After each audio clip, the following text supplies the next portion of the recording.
কদমে থাকুন, আল্লাহর ওলিদেরকে ফলো করুন, আল্লাহ ওয়ালাদেরকে প্রিয়া করুন। তারা কিভাবে আল্লাহ পাকের দাসত্ব করেছেন দেখুন, কিভাবে নবীকে প্রেম করেছে দেখুন, কিভাবে তারা আল্লাহকে খুশি করেছে দেখুন, সেইভাবে জিন্দেগি কাটান। এই যুবকের এই দুনিয়া জমিনে একটা রাজা ছিল, যিনার নাম হচ্ছে হযরত ইব্রাহিম আদহাম।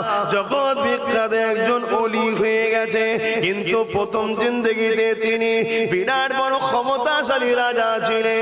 তিনি রাজদরবারে যখন বসে থাকতেন, দুদিকে শয়ে শয়ে লোকেরা, তিনার পাহাদাররা উলঙ্গ তরোয়াল হাতে নিয়ে দাঁড়িয়ে থাকতো। এই তরোয়ালকে নিয়ে পাহারা দিয়ে রাখতো তিনাকে। এত বড় রাজ ক্ষমতা ছিল। একদিন তিনার বাড়িতে একজন মুসাফির চলে এসেছে, এমন করে ঘরের মধ্যে ঢুকতে লেগেছে, সবাই তাকে বাধা দিতে লেগেছে, কিন্তু ওই মুসাফিরটাকে কেউ বাধা দিতে পারে না। একেবারে রাজা সিংহাসনে বসে আছে, ওই জায়গায় এসে হাজির হয়ে যায় আল্লাহ পাকের বান্দা হযরত ইব্রাহিম আদহাম। সুলতান জিজ্ঞাসা করতে লেগেছে, এ ফকির সাহেব, তোমার কি খবর? তোমাকে সবাই বাধা দেয়, রুখতে পারে না, কি খবর? তুমি এখানে কি খুঁজে বেড়াও?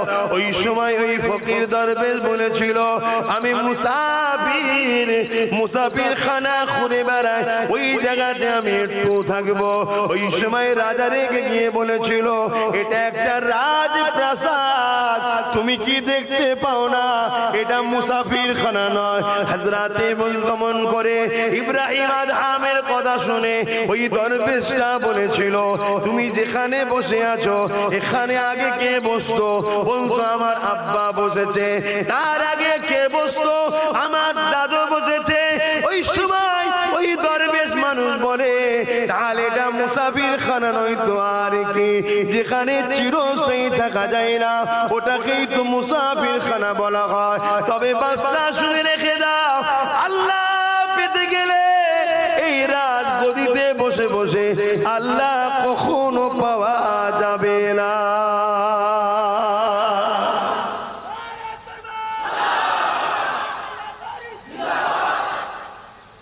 এই কথাটা বলে ফকির ওপরের দিকে উঠে গেল।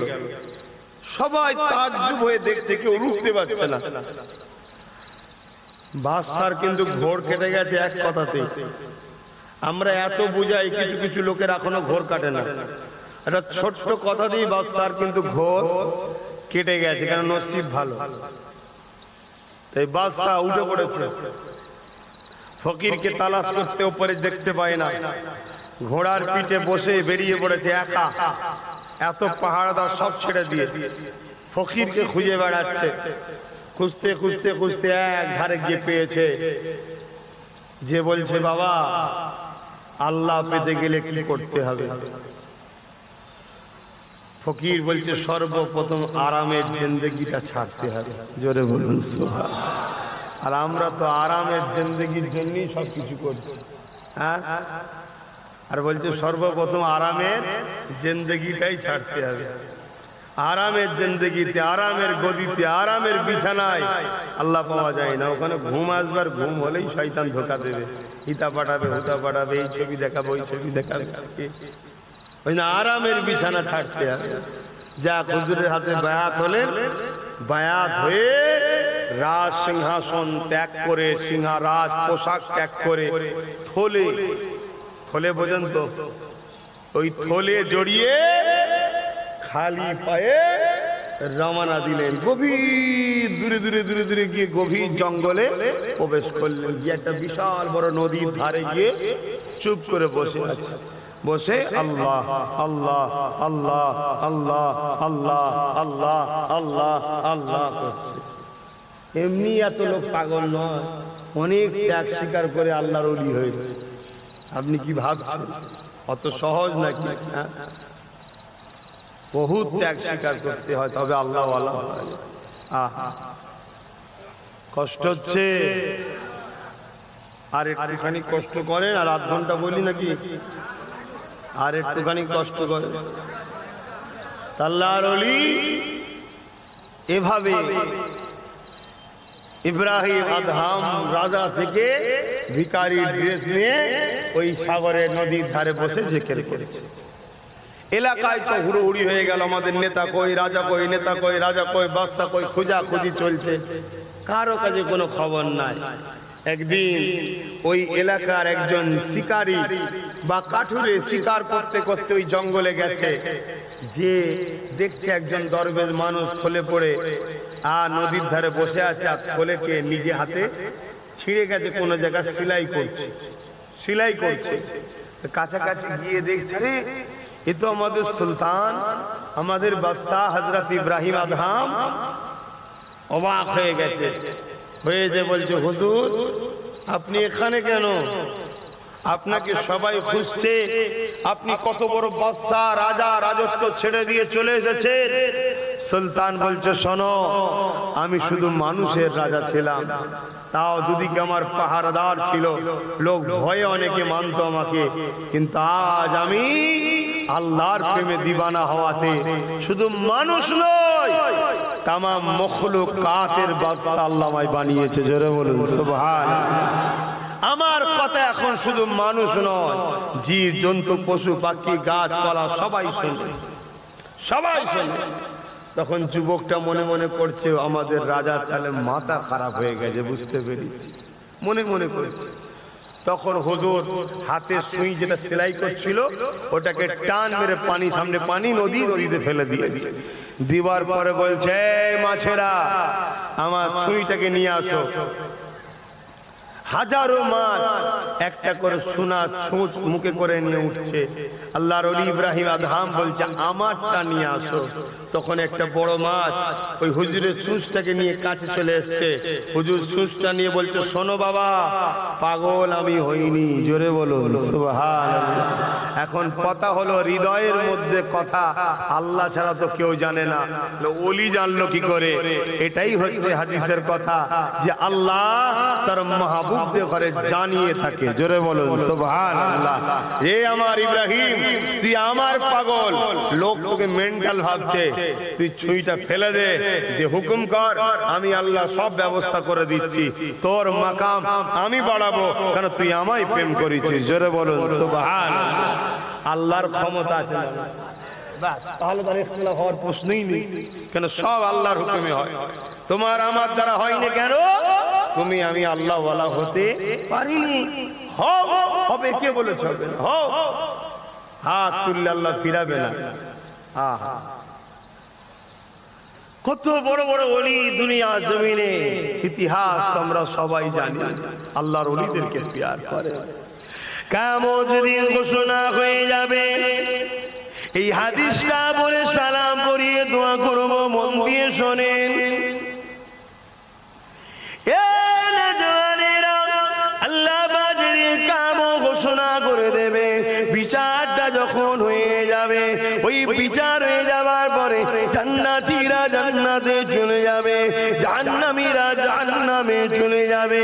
ওই সময় কিন্তু আল্লাহ পাকে আরশে আজিমে নিচে এক দল মানুষ রয়ে যাবে।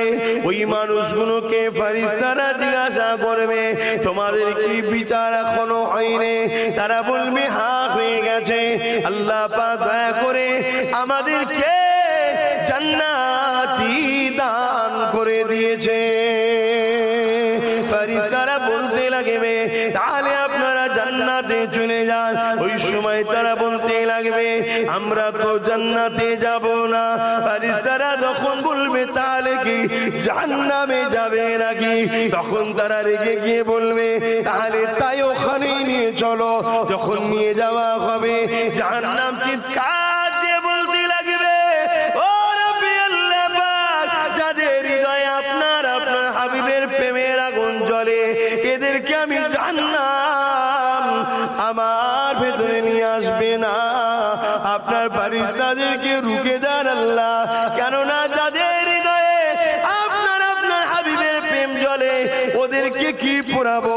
আপনার প্রেমের আগুনেতে আমি জাহান্নাম ধ্বংস হয়ে যাব। এই সময় আল্লাহ পাক বলবে ফেরেশতারে কেন ওদেরকে নিয়ে যেতে লেগেছো, ওদেরকে জিজ্ঞাসা করো ওরা কি চায়। ওই সময় তারা বলতে লাগবে তোমরা কি চাও বলো। ওই সময় তারা বলতে লাগবে আল্লাহ নবী বলেছিলেন আল্লাহর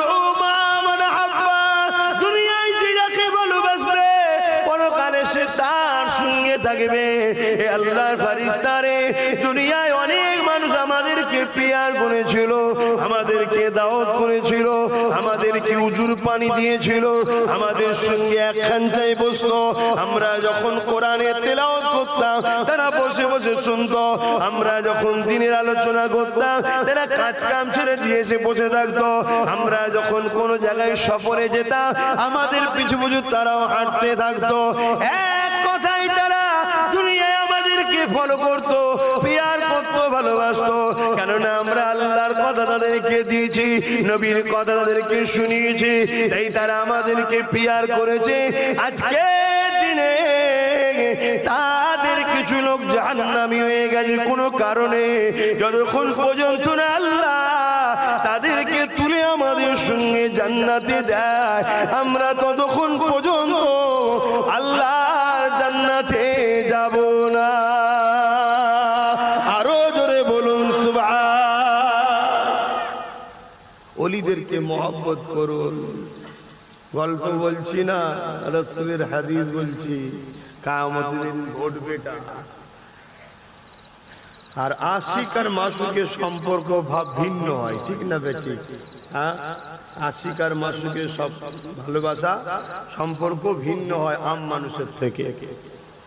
তাই তো হুজুর পীর কেবলা একদিন 3 দিন সালে সবে ওয়াজ করতে করতে বলেছিলেন, আল্লাহই বলি দিয়েছিলেন যে আমার আব্বার মুরিদরা যতক্ষণ না জান্নাতে যাচ্ছে আমি নাজমুস সাআদাতে যাব না। জোরে বলুন সুবহানাল্লাহ। এটা প্রেমের কথা ভাই, এটাকে নিয়ে ফতোয়া মাসলা দিতে গেলে হবে না। প্রেম এটা ভালোবাসা। আর তাদেরকে আল্লাহ ওই বড় কথা বলার মতো পাওয়ারও দিয়েছিল। তারা জাতা লোক নয়। তারা যখন জঙ্গলে থেকে ইবাদত করে ফিরতো বাঘের পিঠে করে চেপে ফুরফুরা শরীফে আসতো। জোরে বলুন সুবহানাল্লাহ। আজও বহুত মানুষ বেঁচে আছে, তারা নিজের চোখে দেখেছে, হয়তো অনেক বয়স হয়ে গেছে কিন্তু কথাও বলতে পারে, টনটন দিমাগও আছে। তারা জাতা লোক নয়। ছোট হুজুর রহমাতুল্লাহ আলাইহি বসে আছে, অনেক উলামারা সব দেখবেন মুরিদ সাথে করে নিয়ে যায় না ফুরফুরের দরবারে, ইমাম সাহেবরা নিয়ে যায় না। তো একজনের চতুন টাটকা আলেম হয়ে এসেছে, বাইরে থেকে পড়ে এসেছে, এলাকারই লোক বাইরে থেকে পড়ে এসেছে। তো গ্রামবাসী সবাই নিয়ে গেছে। তো হুজুরের দরবারে যাচ্ছে, ছোট হুজুরের কাছে দেখছে প্রচুর তার আগে থেকে মানুষ ভিড় করে আছে, সবাই আব্বাজান আব্বাজান আব্বাজান হুজুর হুজুর করছে।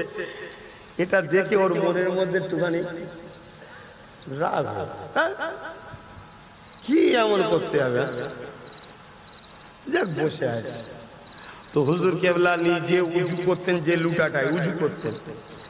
আগেকার সময়ে মানুষরা টয়লেটের বদনা আলাদা রাখতো, উজুর বদনা আলাদা রাখতো। এখন তো সব একই করে ফেলেছে, বলে অনেক জায়গায় এখন আলাদা আছে। তো হুজুর যে লুটাটাতে উজু করতেন ওই লুটাটা হুজুরের পাশে ছিল।